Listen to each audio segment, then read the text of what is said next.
The Adventures of Huckleberry Finn by Mark Twain. Chapter 29. They was fetching a very nice-looking old gentleman along, and a nice-looking younger one, with his right arm in a sling. And my souls, how the people yelled and laughed, and kept it up! But I didn't see no joke about it, and I judged it would strain the Duke and the King some to see any. I reckoned they'd turn pale. But no, nary a pale did they turn.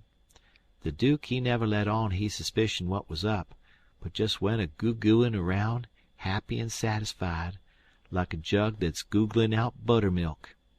And as for the King, he just gazed and gazed down sorrowful on them newcomers like it give him the stomach ache in his very heart to think there could be such frauds and rascals in the world. Oh, he done it admirable. Lots of the principal people gathered round the King to let him see they was on his side. That old gentleman that had just come looked all puzzled to death. Pretty soon he begun to speak, and I see straight off he pronounced like an Englishman. Not the King's way, though the King's was pretty good for an imitation. I can't give the old gent's words, nor I can't imitate him, but he turned around to the crowd and says, about like this: "This is a surprise to me which I wasn't looking for, and I'll acknowledge, candid and frank, I ain't very well fixed to meet it and answer it. For my brother and me has had misfortunes. He's broke his arm, and our baggage got put off at a town above here last night, in the night by mistake.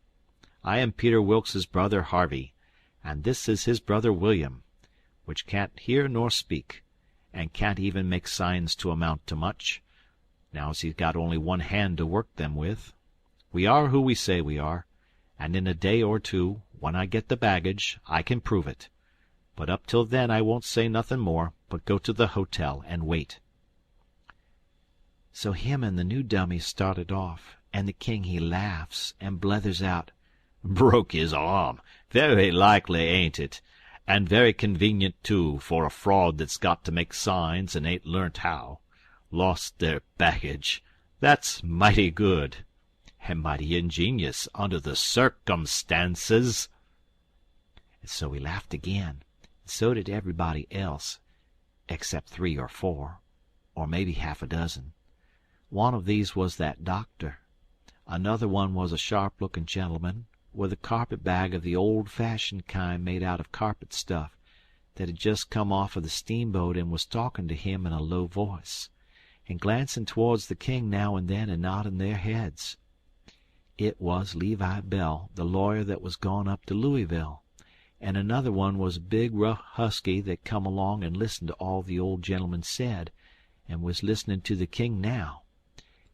And when the King got done, this husky up and says, "Say, looky here, if you are Harvey Wilkes, when did you come to this town?" "Day before the funeral, friend," says the King. "But what time of day?" "In the evening, about an hour or two before sundown." "How'd you come?" "I come down on the Susan Powell from Cincinnati." "Well, then, how'd you come to be up at the Point in the morning in a canoe?" "I warn't up at the Point in the morning." "It's a lie." Several of them jumped for him, begged him not to talk that way to an old man and a preacher. "Preacher be hanged! He's a fraud and a liar. He was up at the Point that morning. I live up there, don't I? Well, I was up there, and he was up there. I see him there. He come in a canoe, along with Tim Collins and a boy." The doctor he up and says, "Would you know the boy again if you was to see him, Hines?" "I reckon I would, but I don't know. Why, yonder he is now. I know him perfectly easy." It was me he pointed at. The doctor says, "Neighbors, I don't know whether the new couple is frauds or not, but if these two ain't frauds, I am an idiot, that's all. I think it's our duty to see that they don't get away from here till we've looked into this thing. Come along, Hines. Come along, the rest of you. We'll take these fellows to the tavern and affront them with the other couple, and I reckon we'll find out something before we get through." It was nuts for the crowd, though maybe not for the king's friends, so we all started. It was about sundown. The doctor he led me along by the hand, and was plenty kind enough, but he never let go my hand. We all got in a big room in the hotel, and lit up some candles, and fetched in the new couple. First the doctor says, "I don't wish to be too hard on these two men, but I think they're frauds, and they may have complices that we don't know nothing about. If they have, won't the accomplices get away with that bag of gold Peter Wilkes left? It ain't unlikely. If these men ain't frauds, they won't object to sending for that money and letting us keep it till they prove they're all right. Ain't that so?" Everybody agreed to that. So I judged they had our gang in a pretty tight place right at the outstart. But the king he only looks sorrowful, and says, "Gentlemen, I wish the money was there, but I ain't got no disposition to throw anything in the way of a fair, open, out-and-out investigation of this miserable business. But alas, the money ain't there. You can send and see if you want to." "Where is it, then?" "Well, when my niece give it to me to keep for her, I took and hid it inside of the straw tick in my bed, not wishing to bank it for the few days we be here, and considerin' the bed a safe place, we not bein' used to niggers, and supposin' 'em honest, like servants in England. The niggers stole it the very next mornin' after I went downstairs, and when I sold 'em I hadn't missed the money yit, so they got clean away with it. My servant here can tell you about it, gentlemen." The doctor and several said, "Shucks!" and I seen nobody didn't altogether believe him. One man asked me if I see the niggers steal it. I said no, but I see them sneaking out of the room and hustlin' away, and I never thought nothin', only I reckon they was afraid they had waked up my master and was tryin' to get away before he made trouble with them. That was all they asked me. Then the doctor whirls on me and says, "Are you English, too?" I says yes, and him and some others laughed, and says, "Stuff!" Well, then they sailed into the general investigation, and there we had it, up and down, hour in, hour out, and nobody never said a word about supper, nor ever seemed to think about it, and so they kept it up, and it was the worst mixed-up thing you ever see. They made the king tell his yarn, and they made the old gentleman tell his'n, and anybody but a lot of prejudiced chuckleheads would 'a seen that the old gentleman was spinning truth and the other one lies. And by they had me up to tell what I knowed. The king he give me a left-handed look out of the corner of his eye, and so I knowed enough to talk on the right side. I begun to tell about Sheffield, and how we lived there, and all about the English Wilkses, and so on. But I didn't get pretty fur till the doctor begun to laugh, and Levi Bell, the lawyer, says, "Set down, my boy. I wouldn't strain myself if I was you. I reckon you ain't used to lyin'. It don't seem to come handy. What you want is practice. You do it pretty awkward." I didn't care nothin' for the compliment, but I was glad to be let off anyway. The doctor he started to say something, and turns and says, "If you've been in town at first, Levi Bell," the king broke in and reached out his hand and says, "Why, is this my poor dead brother's old friend that he's wrote so often about?" The lawyer and him shook hands, and the lawyer smiled and looked pleased, and they talked right along a while, and then got to one side and talked low, and at last the lawyer speaks up and says, "That'll fix it. I'll take the order and send it, along with your brother's, and then they'll know it's all right." So they got some paper and a pen, and the king he set down and twisted his head to one side, and chawed his tongue, and scrawled off something. Then they give the pen to the Duke, and then for the first time the Duke looked sick, but he took the pen and wrote. So then the lawyer turns to the new old gentleman and says, "You and your brother please write a line or two and sign your names." The old gentleman wrote, but nobody couldn't read it. The lawyer looked powerful astonished and says, "Well, it beats me," and snaked a lot of old letters out of his pocket, and examined them, and then examined the old man's writing, and then them again, and then says, These old letters is from Harvey Wilkes. And here's these two handwritings, and anybody can see they didn't write them." The king and the duke looked sold and foolish, I tell you, to see how the lawyer had took them in. "And here's this old gentleman's handwriting, and anybody can tell easy enough he didn't write them. Fact is, the scratches he makes ain't properly writing at all. Now here's some letters from—" The new old gentleman says, "If you please, let me explain.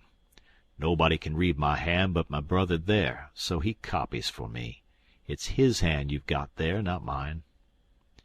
"Well," says the lawyer, "this is the state of things. I've got some of William's letters, too.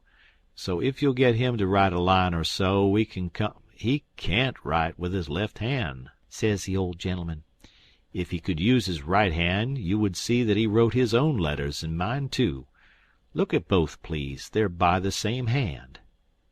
The lawyer done it, and says, "I believe it's so, and if it ain't so, there's a heap stronger resemblance than I'd noticed before, anyway. Well, well, well, I thought we was right on the track of a solution, but it's gone to grass partly. But anyway, one thing is proved. These two ain't either of them Wilkes's," and he wagged his head towards the king and the duke. Well, what do you think? That mule-headed old fool wouldn't give in then. Indeed he wouldn't. Said it warn't no fair test. Said his brother William was the cussedest joker in the world, and hadn't tried to write. He see William was going to play one of his jokes the minute he put the pen to paper, and so he warmed up and went warbling right along till he was actually beginning to believe what he was saying himself. But pretty soon the new gentleman broke in and says, "I've thought of something. Is there anybody here that helped to lay out the late Peter Wilkes for burying?" "Yes," says somebody. "Me and Ab Turner done it. We're both here." Then the old man turns toward the king and says, "Perhaps this gentleman can tell me what was tattooed on his breast." Blamed if the king didn't have to brace up mighty quick, or he'd 'a' squished down like a bluff bank that the river has cut under, it took him so sudden. And mind you, it was the thing that was calculated to make most anybody squish to get fetch such a solid one as that without any notice, because how was he going to know what was tattooed on the man? He whitened a little. He couldn't help it, and it was mighty still in there, and everybody bending a little forwards and gazing at him. Says I to myself, now he'll throw up the sponge. There ain't no more use. Well, did he? A body can't hardly believe it, but he didn't. I reckon he thought he'd keep the thing up till he tired them people out, so they'd thin out and him and the Duke could break loose and get away. Anyway, he set there. Pretty soon he begun to smile and says, It's a very tough question, ain't it? Yes, sir, I can tell you what's tattooed on his breast. It's just a small, thin, blue arrow. That's what it is. And if you don't look close, you can't see it. Now, what do you say, hey?" Well, I never see anything like that old blister for clean out-and-out cheek. The new old gentleman turns brisk towards Ab Turner and his pard, and his eye lights up like he judged he got the king this time, and says, "There, you heard what he said. Was there any such mark on Peter Wilkes's breast?" Both of them spoke up and says, "We didn't see no such mark." "Good," says the old gentleman. "Now, what you did see on his breast was a small, dim P and a B, which is an initial he dropped when he was young, and a W with dashes between them, so P-B-W, and he marked them that way on a piece of paper. Come, ain't that what you saw?" Both of them spoke up again and says, "No, we didn't. We didn't see any marks at all."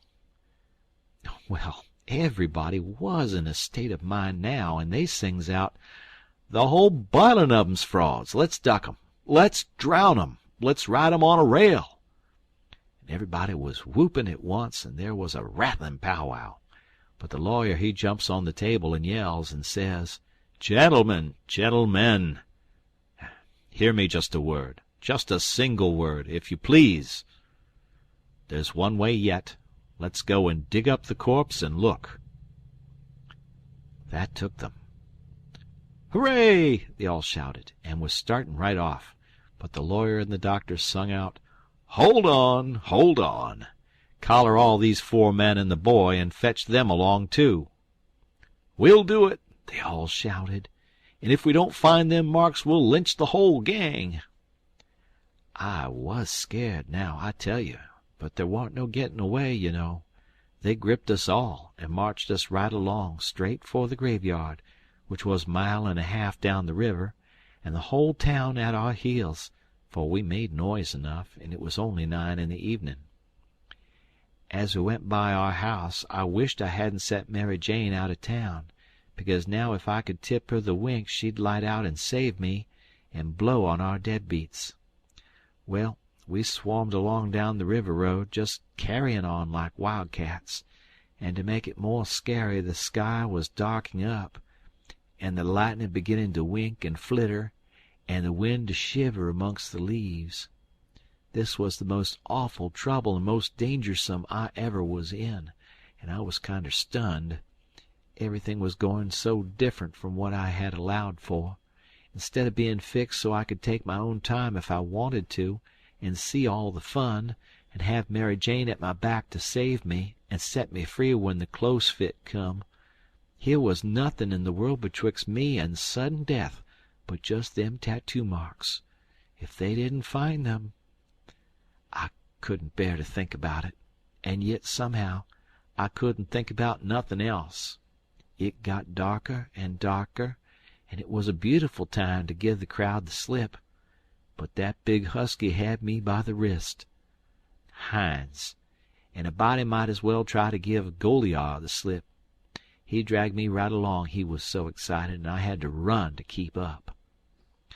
When they got there they swarmed into the graveyard and washed over it like an overflow.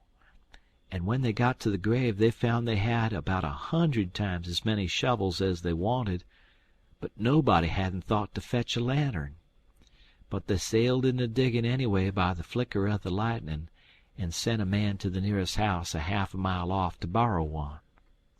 So they dug and dug like everything, and it got awful dark, and the rain started, and the wind swished and swooshed along, and the lightning come brisker and brisker, and the thunder boomed.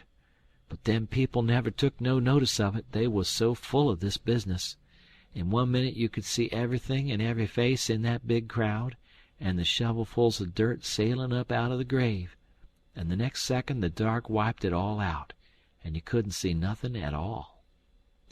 At last they got out the coffin and begun to unscrew the lid, and then another such crowding and shouldering and shoving as there was to scrooge in and get a sight you never see.